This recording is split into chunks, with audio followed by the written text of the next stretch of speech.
যারা হিসাব বিজ্ঞানের সবকিছু বিশেষ করে অঙ্ক করার সময় কোনটা কেন হয়েছে জানতে চান, অর্থাৎ কোনটা কেন কি হয় জানতে চান, তাদের জন্য অত্যন্ত সহায়ক, প্রয়োজনীয় এবং উপকারী একটি বই হচ্ছে এ পয়েন্ট অফ অ্যাকাউন্টিং। এর কারণ, প্রিয় শিক্ষার্থী বন্ধুরা, এই বইটিতে রয়েছে কিভাবে অতি সহজে হিসাব বিজ্ঞান শেখা যায় এমন একটি উপায়। পাশাপাশি শিক্ষার্থী বন্ধুরা, আমি আমার অনেক ক্লাসে বলেছি, তোমরা যদি হিসাব বিজ্ঞান শিখতে চাও তাহলে প্রথমে তোমাদেরকে শিখতে হবে হিসাব, অর্থাৎ কোনটা আয়, কোনটা ব্যয়, কোনটা সম্পদ, কোনটা দায়।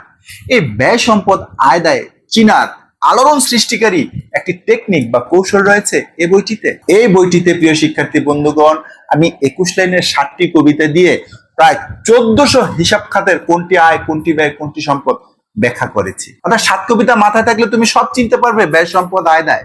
তাছাড়াও কোনটা ডেবিট, কেন ডেবিট, কোনটা ক্রেডিট, কেন ক্রেডিট, তারও উত্তর রয়েছে এই বইটিতে। পাশাপাশি শিক্ষার্থী বন্ধুরা, সৃজনশীল প্রশ্নের উত্তর প্রদানের কৌশল সহ বিভিন্ন অঙ্ক করার মজার মজার টেকনিক রয়েছে এই পয়েন্ট অফ অ্যাকাউন্টিং বইটিতে।